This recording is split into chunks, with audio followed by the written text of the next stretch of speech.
Civilians में आप सभी का स्वागत है।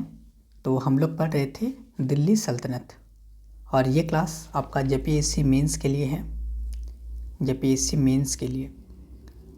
और एक दिल्ली सल्तनत हमने पर्टिकुलर प्रीलिम्स के लिए पढ़ा रखा है, वो हमारे चैनल के प्लेलिस्ट में अवेलेबल है, आप जाके देख सकते हैं। ये क्लास सिर्फ मेंस के लिए है। और पिछला क्लास में हमने मोहम्मद बिन तुगलक के बारे में एक प्रश्न को पढ़ा था, मोहम्मद बिन तुगलक के बारे में। और वो प्रश्न था ये, मोहम्मद बिन तुगलक की नीतियों का आलोचनात्मक व्याख्या करें। हम लोग कर चुके थे ये क्वेश्चन। तो चलिए आज का जो हमारा क्वेश्चन है उसको हम लोग देखते हैं। ये आज का जो हमारा क्वेश्चन है वो है मोहम्मद बिन तुगलक के सांकेतिक मुद्रा नीति का आलोचनात्मक परीक्षण करें। और ये आपका 6 जेपीएससी में पूछा गया प्रश्न है। चलिए देखते हैं। हालांकि एक आंसर तो इसका हम लोग कल ही डिस्कस कर लिए थे पिछला क्लास में। ये मुद्रा के प्रचलन पर नियंत्रण का अभाव, नहीं ये नहीं था, ये सांकेतिक मुद्रा का प्रचलन। इस पॉइंट को हमने जब देखा था तब हमने यहीं पे समझ लिया था। चलिए आज फिर से हम लोग देखते हैं इस क्वेश्चन को थोड़ा डिटेल्स में, क्योंकि ये एग्जाम में पूछा गया क्वेश्चन है। आंसर तो मध्यकालीन भारतीय इतिहास में गुण अवगुण, आकर्षण विकर्षण, जिज्ञासा एवं आलोचना के पात्र मोहम्मद बिन तुगलक का शासनकाल एक युगांतकारी घटना है। अब किस प्रकार से है तो ये अगर आप कल का वीडियो देखे थे तो आपको समझ में आ जाएगा। मोहम्मद बिन तुगलक आवश्यकता अनुसार अन्वेषण करता था। राज्यारोहण के बाद साम्राज्य का संगठन एवं विस्तार करने के उद्देश्य से उसने कई योजनाएं बनाई और तर्क एवं बुद्धि की कसौटी पर उन्हें व्यवहारिक रूप देने का प्रयास किया। तो योजना तो काफ़ी सारा बनाया था मोहम्मद बिन तुगलक और बहुत बड़े बड़े स्टेप लिए थे, लेकिन थोड़ा बुद्धि का कम इस्तेमाल किया, यानी कि कम विचार विमर्श किया था, बिना सोचे समझे, या फिर एक उचित रणनीति नहीं था चीज़ों को करने के लिए, जिस कारण से उनका सारा योजना क्या हो गया, फेल कर गया। तो यही है, संयोग से, समय से पूर्व अथवा जन सहयोग के अभाव में उसकी योजनाएं अधूरी अथवा असफल रही। वो तो हमने देखा था कल के क्लास में। कल के क्लास को ही एक प्रकार से यहाँ पे इस पैराग्राफ में आपका रिवीजन हो रहा है, नया कुछ भी नहीं है। सुल्तान ने आंतरिक शासन व्यवस्था को संगठित करने के उद्देश्य से कुछ प्रमुख योजनाओं को लागू किया था, जिनमें प्रमुख है सांकेतिक मुद्रा का प्रचलन। देखिए सुल्तान ने वैसे तो कई सारा योजनाओं को लागू किया था पिछला क्लास में हमने पढ़ा भी, लेकिन आज के जो हमारा क्लास है और जो हमारा ये जो क्वेश्चन है इसमें हमको फोकस करना है सांकेतिक मुद्रा। ठीक है। मोहम्मद बिन तुगलक स्वयं कई विषयों का ज्ञाता था, किंतु जनता के मनोबल को समझने में भूल की। देखिए मोहम्मद बिन तुगलक बहुत ही विद्वान था, बहुत सारे किताबी नॉलेज काफ़ी ज़्यादा था, लेकिन व्यवहारिक नॉलेज था तो आंसर है नहीं। तो जनता सुल्तान की योजनाओं को शंका की दृष्टि से देखती थी, क्योंकि उसका योजना सभी कोई ढंग का नहीं था। मतलब योजना सब अचानक से डिसीजन लेता था वो। जैसे कि राजधानी परिवर्तन, बहुत बड़ा स्टेप होता है राजधानी परिवर्तन, और राजधानी परिवर्तन अगर किया जाएगा तो ऐसे तो डायरेक्ट तो हो नहीं पाएगा कि जनता को ले लो और भेड़ बकरे के जैसा चल दो सबको, यानी कि तरीका नहीं था किसी भी चीज़ को करने के लिए, जिस कारण से जितने सारे जनता था वहाँ पे सुल्तान के प्रत्येक योजनाओं को एक शंका की दृष्टि से देखता था। और सुल्तान जनता के इरादों पर संदेह करता था। सुल्तान यानी कि जो राजा होता था, यानी कि तुगलक, मोहम्मद बिन तुगलक, ये जनता के इरादों पर भी संदेह करता था। तो दोनों के प्रति क्या हो गया, अविश्वास हो गया। तो परस्पर अविश्वास के कारण योजना की सफलता धूमिल हुई, यानी कि योजना क्या हो गया, सारा योजना असफल हो गया। देखिए शॉर्ट में समझिए, अगर कल का वीडियो अगर आप देखे हैं तो आपको बहुत अच्छा सा समझ में आ गया होगा, क्योंकि मोहम्मद बिन तुगलक के बारे में हमने काफ़ी सारे नीतियों के बारे में पढ़ा था पिछला क्लास में, और हमने देखा था कि किस प्रकार से उनका जो नीति था वो सक्सेस नहीं हो पाया था। तो कल का वीडियो अभी एक बार आप देख लीजिए, फिर ये वीडियो आप देखिए। ये वीडियो कोई नया, मतलब ये जो क्लास है और ये जो क्वेश्चन है इसमें नया कुछ भी नहीं है, वही सांकेतिक मुद्रा है, सांकेतिक मुद्रा का नीति है जो हमने पिछला क्लास में पढ़ा था। बस ये क्वेश्चन अलग से पूछा है, इस कारण से मैं आपको करवा रहा हूँ। तो मोहम्मद बिन तुगलक का सारा नीति, सारा योजना फेल हो गया था। अचानक से बहुत बड़ा बड़ा डिसीजन ले लिया, उसके अंदर कोई किसी भी चीज़ को करने का कोई तरीका नहीं था। जनता क्या चाहते थे, जनता के इरादों पर एक थोड़ा भी विचार विमर्श नहीं किया। ये सब बहुत बड़ा कमी खामी था उसके अंदर। चलिए, मोहम्मद बिन तुगलक की प्रमुख योजना, सबसे पहला है सांकेतिक मुद्रा, और इसी पर हमें चर्चा करना है। तो मोहम्मद बिन तुगलक ने सांकेतिक मुद्रा का प्रचलन किया। चांदी का सिक्का टंका कहलाता था और तांबे के सिक्के को जीतल कहलाता था। मोहम्मद बिन तुगलक ने चांदी के सिक्के के बदले कांसे का सिक्का चलाया। अब देखिए, कांसे का सिक्का चला रहा है और इसका जो मूल्य है वो चांदी के बराबर रख दे रहा है। ये किया था। तो मोहम्मद बिन तुगलक ने चांदी के सिक्के के बदले में कांसे का सिक्का चलाया और उसका प्रचलन चांदी के सिक्के की तरह प्रतीक मुद्रा के रूप में किया। क्लियर है? कांसे का सिक्का चला रहा है और इसका जो मूल्य है वो है आपका चांदी के मूल्य के बराबर। तो लोग क्या किया, कांसा घर में ही लाने लगा और खुद से ही सिक्का को ढालने लगा। और सिक्का ढालने के लिए कोई कॉम्प्लेक्स मेथड का यूज़ उस टाइम नहीं होता था। तो ये सब कमी था बहुत ज़्यादा। तो दूसरे शब्दों में क्या कह सकते हैं हम लोग कि सुल्तान ने जीतल को ही टंका का रूप दे दिया, यानी कि कांसे को ही बोल दिया ये चांदी है, क्योंकि चांदी का सिक्का कहलाता था टंका और तांबे का सिक्का कहलाता था जीतल। इसीलिए दूसरे शब्दों में हम लोग बोलेंगे सीधा सीधी, तो सुल्तान ने जीतल को ही बोल दिया टंका, जीतल को ही टंका का रूप दे दिया था।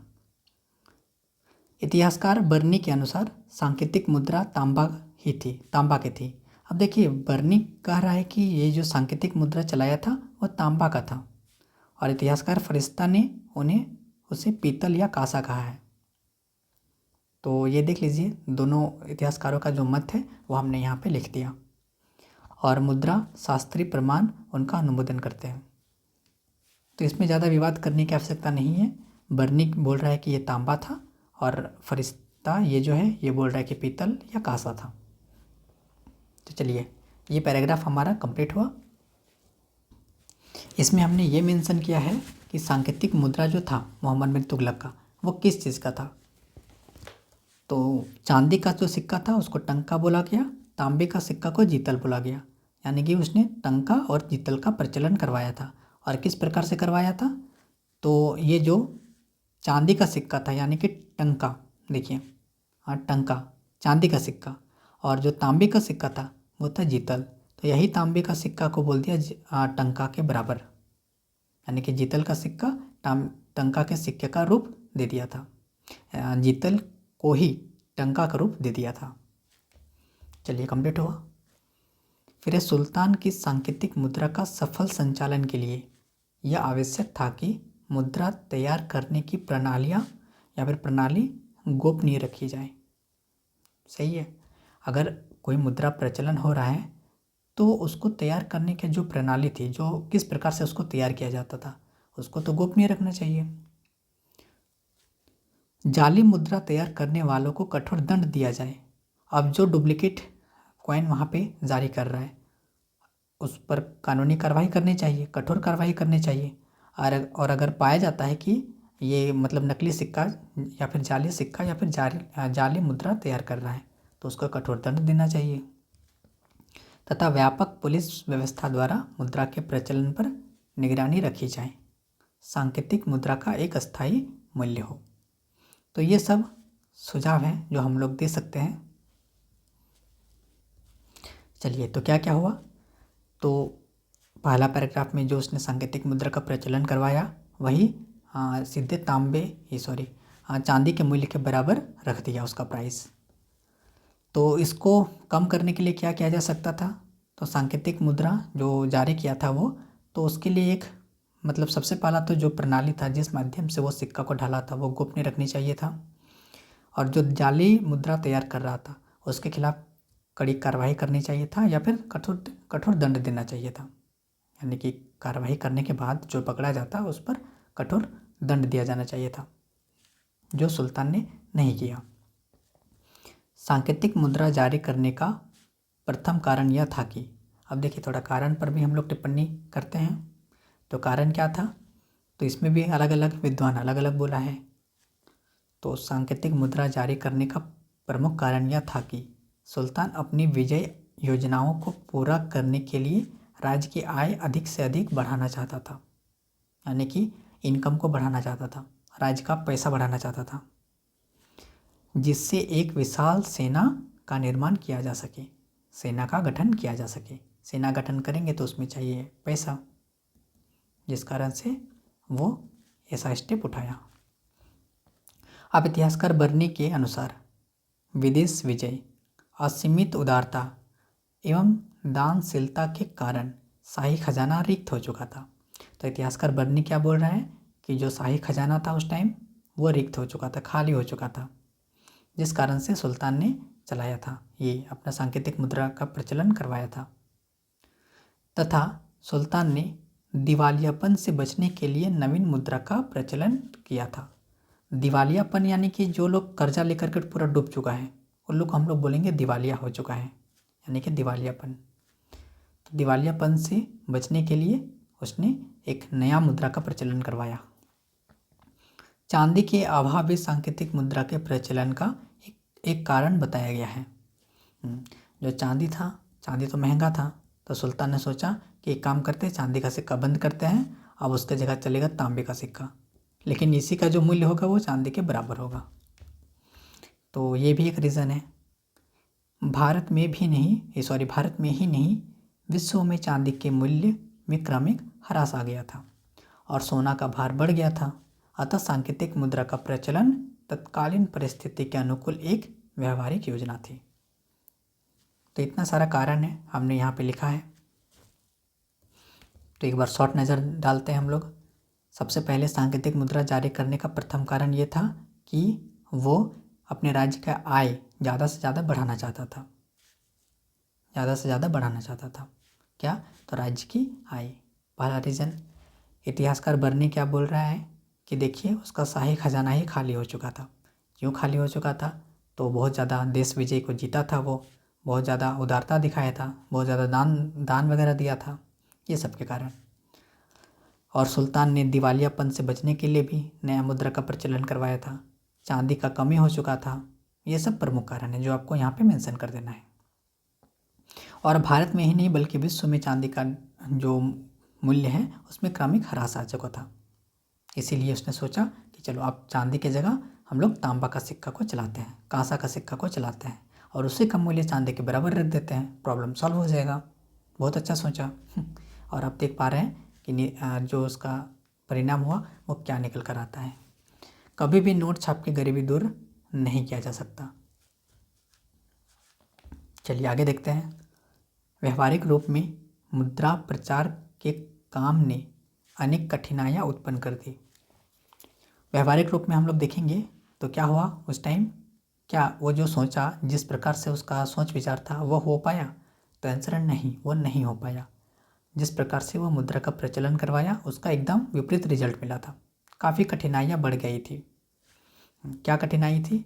तो मुद्रा बनाने के टकसाल खोले गए। कितनी संख्या में मुद्रा बनाई जाए और 40 सिक्कों पर कैसे प्रतिबंध लगाई जाए, इस संबंध में सुल्तान ने संपर्क नीति का अवलंबन नहीं किया था।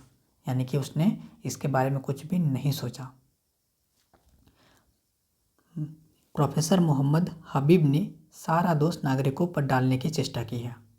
अब ये भी अपना मत दे रहे हैं। प्रोफेसर जो मोहम्मद हसीब है, इनका कहना है कि सारा दोष नागरिकों का ही है। असली और नकली सिक्के के बीच के भेद को पहचानने में असमर्थ रहे। यह भी अफवाह फैला दी गई कि सुल्तान ने सोना एवं चांदी के सिक्कों को परखने के लिए कोई व्यवस्था नहीं की थी। सही बात है। अब जो घर में जो सिक्का को ढाला जा रहा है और जो राजा का जो सिक्का होता था उसमें कोई भी डिफरेंस नहीं किया जा सकता था। कोई भी डिफरेंस उस टाइम मतलब इन दोनों सिक्कों पर नहीं किया जा सकता था। बर्नी के अनुसार प्रत्येक हिंदू का घर एक टकसाल बन गया था, यानी कि घर घर में सिक्का छपा रहा था। और हमने पिछला क्लास में पढ़ा भी था कि सिक्कों में कोई मोहर का कोई मतलब सिग्नेचर का यूज़ तो होता नहीं था, तो क्या हुआ, सिक्का ढालने में और आसानी हो गया। तो बर्नी के अनुसार हिंदुओं के द्वारा जाली सिक्का बनाने की चर्चा की है। तो इतिहासकार बर्नी बोलता है क्या कि प्रत्येक हिंदू का घर जो था ना वो टकसाल बन गया था और हिंदू के द्वारा जाली सिक्का बनाने की चर्चा किया गया है। लेकिन मुसलमान इस लोभ से सर्वथा वंचित रहे होंगे, ऐसा विश्वास कर लेना तर्कपूर्ण नहीं था। देखिए, बर्नी तो ये बोल दिया कि सिर्फ हिंदू का जो घर है ना, प्रत्येक हिंदू का घर वही टकसाल बना था, वहीं पे सिक्का छपाई हो रहा था। यानी कि सिक्का छपाई नहीं बोल सकते हैं, सिक्का को ढाला जा रहा था।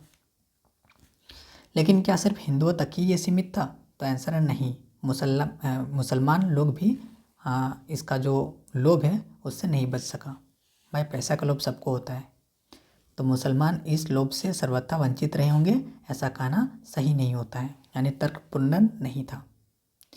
टकसाल में जिन औजारों के सहारे सिक्का बनाया जाता था और जो धातु प्रयोग में लाई गई थी वो सर्वत्र सुलभ थे, यानी कि हर जगह आसानी से मिल जाता था। और ऐसी स्थिति में हिंदू अथवा मुसलमान लोभ का संवरण नहीं कर पाए, यानी कि लोभ को नहीं रोक पाए वो। तो ये था हमारा पैराग्राफ।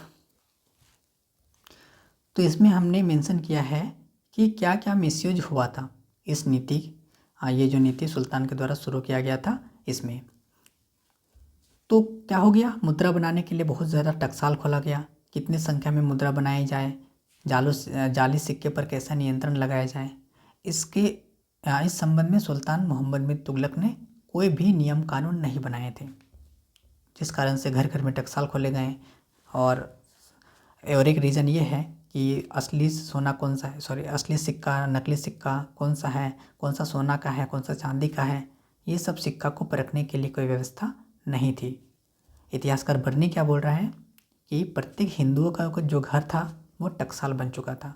लेकिन क्या सिर्फ हिंदू के घर में ही जाली सिक्का बनाया जाता था? तो आंसर है नहीं, मुसलमान के घरों में भी सिक्का को ढाला जाता था। क्योंकि ऐसा क्यों था? क्योंकि टकसाल में जिन औजारों के सहारे सिक्का बनाया जाता था और जो धातु का उसमें प्रयोग होता था वो हर जगह मिलता था, जिस कारण से हिंदू हो चाहे मुसलमान, कोई भी जो धन का इस टाइम लोभ था उससे नहीं बच सका। काफ़ी इजी है, अगर आप लोग पढ़ेंगे समझेंगे तो आसानी से लिख लेंगे। हो सकता है कुछ कुछ लैंग्वेज आपको कॉम्प्लेक्स लगे तो उसको स्किप करके अगर आप समझे होंगे और कंसेप्ट अगर आपका दिमाग में है तो आप खुद से लिख लेंगे। चलिए आगे बढ़ते हैं हम लोग। यद्यपि सुल्तान की यह योजना उचित थी, सही है, उसने जिस तरीके से सोचा था कि शाही खजाना खाली हो चुका है, ऐसा मान लेते हैं कि चलो थोड़ा देर के लिए शाही खजाना खाली हो चुका है और लोग उस टाइम चांदी का अभाव भी हो चुका है, तो सोना चेंज मतलब सिक्का अगर चेंज किया जाए तो कोई दिक्कत नहीं है। तुम नोट चेंज कर रहा है या फिर सिक्का में परिवर्तन कर रहा है, ठीक है, कर सकता है, लेकिन उसके लिए कुछ प्रोसेस भी होता है, कुछ सही तरीका भी होता है, कुछ मतलब कड़ी कानून भी होता है। ऐसा भी तो हो सकता था ना, लेकिन वो सब वो नहीं किया। जैसे कि नरेंद्र मोदी नोट बंद किए थे, लेकिन कुछ दिन प्रॉब्लम हुआ था, लेकिन उसके बाद से सॉल्व हो गया प्रॉब्लम। अब नहीं सॉल्व मतलब आउटपुट उस तरह से तो रिजल्ट नहीं मिल पाया जिस प्रकार से अनुमान लगाया गया था, लेकिन कुछ नेगेटिव इम्पैक्ट ज़्यादा नहीं पड़ा था। लेकिन मोहम्मद बिन तुगलक इसका तो बहुत ज़्यादा इम्पैक्ट पड़ गया, घर घर में लोग पैसा छापने लगा। तो चलिए देखते हैं इसी के बारे में। यद्यपि सुल्तान की यह योजना उचित थी, किंतु वह सांकेतिक मुद्रा के प्रचलन पर नियंत्रण ना रख सका। सुल्तान सिक्कों की ढलाई को ना रोक सका, यानी कि घर घर जो नोट छपाई हो रहा था उसको ना रोक सका। सिक्कों पर कोई सरकारी मोहर आदि का चिन्ह नहीं था, इसलिए लोग आसानी से सिक्कों की ढलाई करके सरकारी सिक्कों के साथ चलाने लगे। तो ये रीज़न था। एडवर्ड थॉमस ने लिखा है कि सुल्तान ने ऐसी कोई विशेष व्यवस्था नहीं की जिससे राजकीय टकसाल के सिक्कों और साधारणतया कुशल कारीगरों द्वारा निर्मित या फिर बनाए हुए निजी सिक्कों का अंतर मालूम किया जा सके। तो ऊपर में भी हमने यही बात पढ़ा था कि यह भी एक अफवाह फैला दिया गया था कि सुल्तान ने सोना एवं चांदी के सिक्कों को परखने के लिए कोई व्यवस्था नहीं की थी। यानी कि कौन सा सिक्का सोना का है, कौन सा चांदी का है, और कौन सा सिक्का राजा द्वारा ढाला जा रहा है, कौन सा जनसाधारण द्वारा ढाला जा रहा है, तो अंतर स्पष्ट करने के लिए कोई व्यवस्था नहीं थी। सेम बात हमने यहाँ भी लिखा है कि ये बात बोल रहा है एडवर्ड थॉमस। उसने लिखा है कि सुल्तान ने ऐसी कोई व्यवस्था नहीं की थी जिससे कि राजकीय टकसाल, यानी कि जो उस टाइम राजा के द्वारा जो सिक्का जारी किया जाता था, उस टकसाल में के द्वारा जो सिक्का बनता था वो, और जो जनसाधारण यानी कि घर घर में जो कुशल कारीगर सब था उसके द्वारा जो निजी सिक्का ढाला जाता था वो, उसमें कोई अंतर नहीं कर सका। अतः अनेक जाली टकसाल बनने लगे और भू राजस्व का भुगतान भी जाली सिक्कों से किया जाने लगा। लगान का भुगतान जाली प्रतीक सिक्का में दिया जाने लगा। कुछ व्यक्ति जाली सिक्कों से हथियार एवं युद्ध सामग्री खरीदने लगे। आयात निर्यात पर जाली सिक्कों का बुरा प्रभाव पड़ा और व्यापारिक प्रगति अवरुद्ध हो गई, जिससे अर्थव्यवस्था कमजोर हुई। इससे देश में अराजक की स्थिति उत्पन्न हो गई और ऐसी अवस्था में सुल्तान को पुनः अपना आज्ञा वापस लेनी पड़ी। यानी कि लास्ट में मोहम्मद बिन तुगलक हर बार की तरह जब देख रहा है कि ये आइडिया भी मेरा फेल कर रहा है, तो चलो कैंसिल, जो हम बोले थे वो कैंसिल, अपना आज्ञा को हम वापस लेते हैं। यानी कि जो मुद्रा पहले चल रहा था अब वही चलेगा। ये था हमारा मोहम्मद बिन तुगलक। चलिए आगे बढ़ते हैं हम लोग।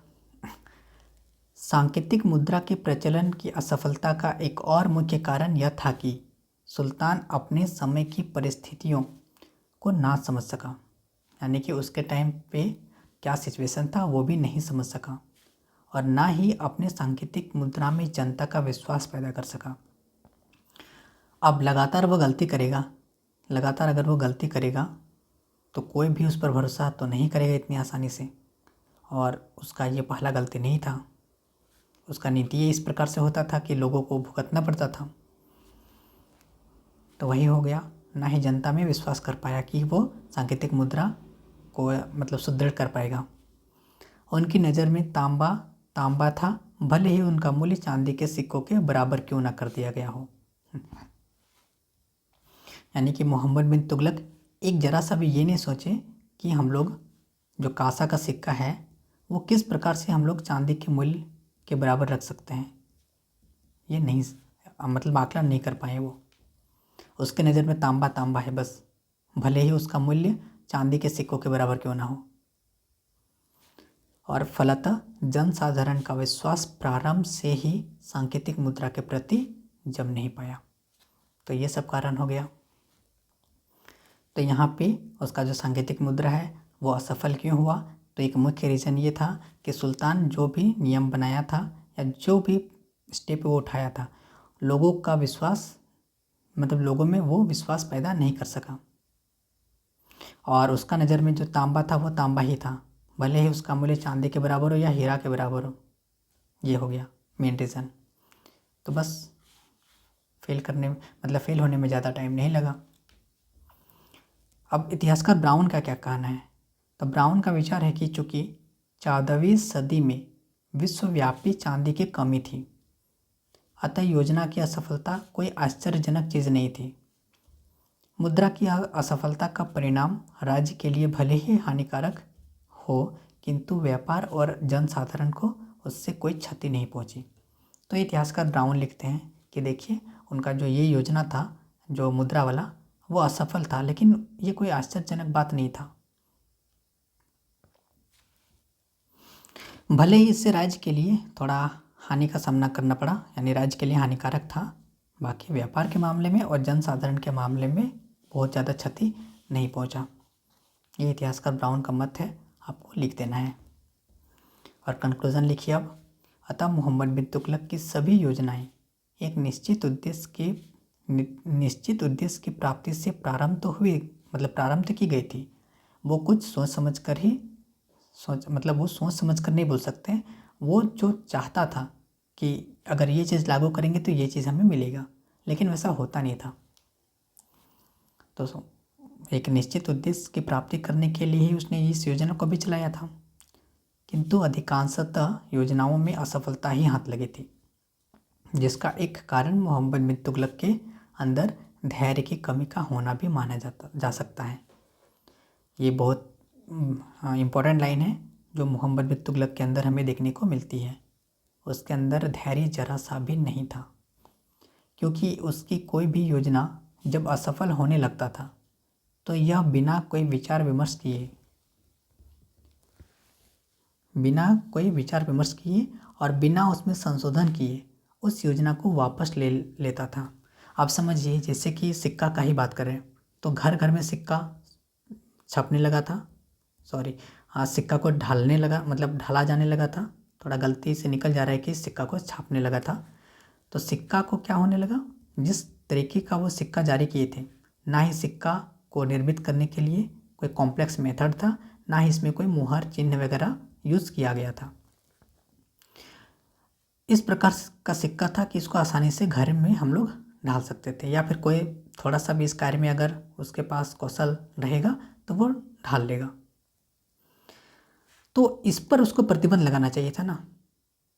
देख रहा है कि घर घर में जब सिक्का मतलब सब कोई ढालने लगा, घर घर में टकसाल खोला जा चुका था, तो इस पर प्रतिबंध लगाना चाहिए था, इस पर कानूनी कार्रवाई करनी चाहिए था, यानी कि जो गलती हुआ था उसको सुधारना चाहिए था। तो कहीं ना कहीं ये चीज़ सक्सेस हो जाता, लेकिन ऐसा नहीं किया। जब देखा कि इसका मिसयूज हो रहा है तो योजना को ही कम्प्लीटली रद्द कर दिया, यानी पूरा का पूरा योजना को ही वापस ले लिया। तो वही हुआ, कोई भी योजना हो, चाहे राजधानी परिवर्तन भी देख लीजिए। अब जब दौलताबाद तक वो पहुंच चुका था, उसके बाद से वापस दिल्ली भिजवा दिया कि चलो राजधानी परिवर्तन कैंसिल। अचानक से डिसीजन एकदम यू टर्न ले लिया फिर से, तो ये भी सही नहीं था। तो कुछ उसको विचार विमर्श किया जाना चाहिए था। सबसे पहले तो जो योजना बना रहा है उसमें उसको विचार विमर्श किया जाना चाहिए था, उसमें क्या गुण हो सकता है, क्या दोष है उसका, ये सब में बहुत अच्छे से बहुत डीप एनालाइज करना चाहिए था, जो कि वो नहीं किया। सांकेतिक मुद्रा की असफलता में इसे वापस लिया जाना, राजधानी परिवर्तन के आदेश को वापस लेना, इसके कुछ प्रमुख उदाहरण हैं। तो वही हमने यहाँ उदाहरण को भी लिख दिया। सिद्धांत और व्यवहार में अंतर को परखने की क्षमता मोहम्मद बिन तुगलक में नहीं थी। बहुत अच्छी बात है, जिस प्रकार से मोहम्मद बिन तुगलक का हरकत सब है, ये सब टिप्पणी हम लोग कर सकते हैं कि व्यवहारिक नॉलेज में और जो किताबी नॉलेज था उसके पास बहुत ज़्यादा विद्वान था वो, लेकिन व्यवहारिक नॉलेज कुछ भी नहीं था। हालांकि असफलता के बावजूद मोहम्मद बिन तुगलक के सभी प्रयोग से कुछ ना कुछ लाभ भी अवश्य हुआ है, कुछ ना कुछ लाभ भी हुआ है, ऐसा नहीं बोल सकते हैं। लेकिन ज़्यादातर उसका जो योजना था उससे पूरा का पूरा जनता, पूरा का पूरा राज्य, पूरा प्रशासन सब परेशान था। उसको रक्त पिपासु या फिर पागल बादशाह हम लोग बोलते हैं, हम लोग नहीं बोलते, इतिहासकारों ने बोला है। तो ये था हमारा आज का क्वेश्चन, कुछ नया चीज़ नहीं था, ये कल का ही क्वेश्चन है। कल हमने इस चीज़ को पढ़ा था, जिस कारण से इसको आज हमने फिर से एक बार देख लिया। ये क्वेश्चन आपका 6ठा JPSC में पूछा गया प्रश्न था, इसको हम लोग डिटेल्स में देखा, इसका गुण दोष को भी देखा अच्छे से, और क्या करना चाहिए था उसको थोड़ा सा हमने ये भी सुझाव दिया। बाकी ये आंसर हमारा यहीं पे कंप्लीट होता है। एक क्वेश्चन और है मोहम्मद बिन तुगलक का, क्योंकि 6ठा JPSC में ये अगर पूछा गया है सांकेतिक मुद्रा का जो नीति था उसमें आलोचनात्मक परीक्षण करने, तो ये भी प्रश्न बन सकता है कि राजधानी परिवर्तन का उसका हमें मूल्यांकन करना है, आलोचनात्मक मूल्यांकन करना है कि राजधानी परिवर्तन में क्या क्या इम्पैक्ट पड़ा था, और उसमें भी वो असफल रहे, क्यों रहे, उसके पीछे का क्या रिजल्ट हुआ, क्या परिणाम निकला, ये सब हम लोग डिस्कस करेंगे लेकिन इसको आज नहीं, इसको कल का क्लास में हम लोग डिस्कस करेंगे और इसको हम लोग कंप्लीट करेंगे। एक प्रश्न और है, भारत पर मंगोल आक्रमण, इसको भी हमें पढ़ना है, मंगोलों का आक्रमण। उसके बाद से हमारा दिल्ली सल्तनत का ये जो एक पार्ट है हमारा कंप्लीट होगा। एक बचेगा इंडो इस्लामिक कला, उसके बारे में हमने अलग से क्वेश्चन बना रखा है, यानी कि और तीन क्वेश्चन मान के चलिए ना, 3 क्वेश्चन में आपका दिल्ली सल्तनत हो जाएगा कंप्लीट। उसके बाद हम लोग चलेंगे मुगल वंश। मुगल वंश में भी हम लोग थोड़ा फिल्टर करके ही चीज़ों को पढ़ेंगे और उसमें भी मान के चलिए 6 से 8 क्वेश्चन हम लोग पढ़ेंगे और उसके बाद मुगल भी आपका हो जाएगा कंप्लीट। उसके बाद बचेगा सिर्फ modern history. Modern history 10 class में आपका कंप्लीट हो जाएगा प्रीलिम्स के लिए, और कुछ सिलेक्टेड क्वेश्चन हम लोग मेंस के लिए भी करेंगे, 4 से 5 क्वेश्चन बस। और मार्च फर्स्ट वीक में आपका सिलेबस हो जाएगा कंप्लीट, मार्च फर्स्ट वीक में, फर्स्ट वीक ऑफ मार्च। तो आज का वीडियो देखने के लिए थैंक यू।